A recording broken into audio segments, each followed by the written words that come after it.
Hi everyone, my name is Ashley Batasa, and today I'm going to be presenting my case summary in the case of the state of Wisconsin versus Jeffrey Dahmer.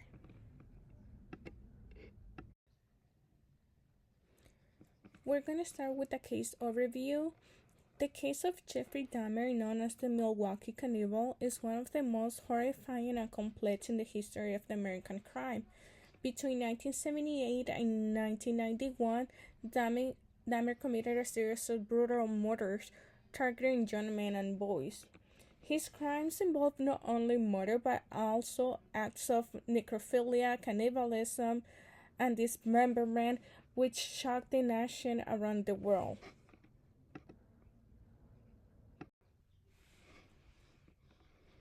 Some of the case details are: Jeffrey Dahmer, known as the Milwaukee Cannibal, was responsible for the murders of 17 young men and boys between the 1978 and 1991.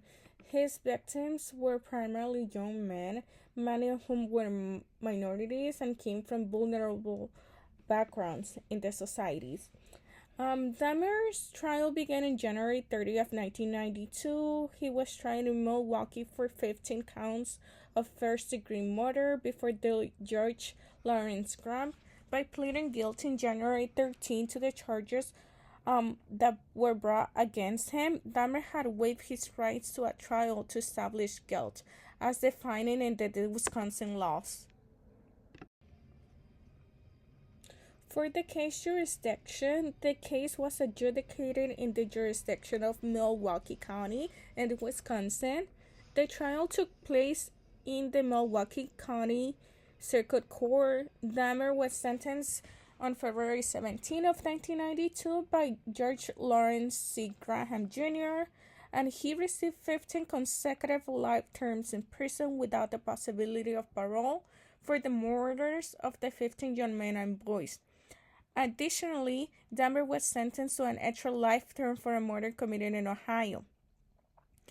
This ensured that Dahmer will never be eligible for release and will spend the rest of his life in prison.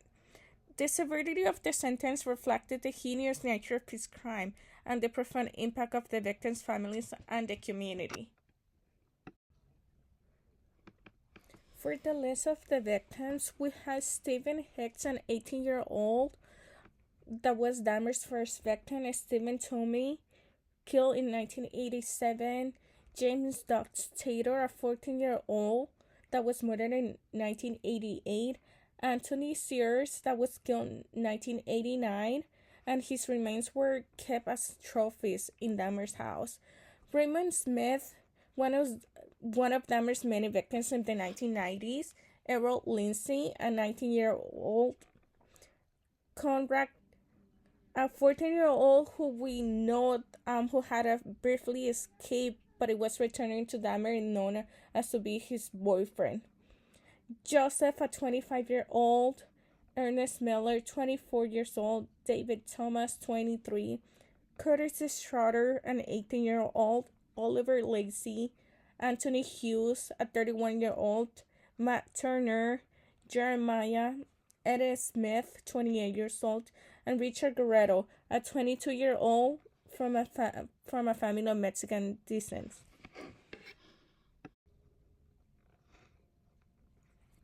This case is important and it stands out to me due to the brutality and the nature of the crimes, as well as the psychological complexities that involved the case. Dahmer's method of operation was particularly horrible, and he will lure his victim, often young men and boys, to his apartment with promises of money or alcohol. Once there, he will drug them, strangle them, and then engage in acts of necrophilia and dismemberment. Some of the statistical data why these type of crimes are relatively important to the society. It's because the leading criminal statute violated by Jeffrey Dahmer was first-degree murder, and for this instance, in the 2020, the U.S. experienced a significant increase in the murder rate, approximately a 29.4 increase from the previous year. This data helps us understand the prevalence of murder and the trends over time, providing a context for the severity of Dahmer crimes. As well, the Bureau of Justice Statistics and National Crimes Victimization Survey provides a detailed information on the characteristics of criminal victimization, including murder.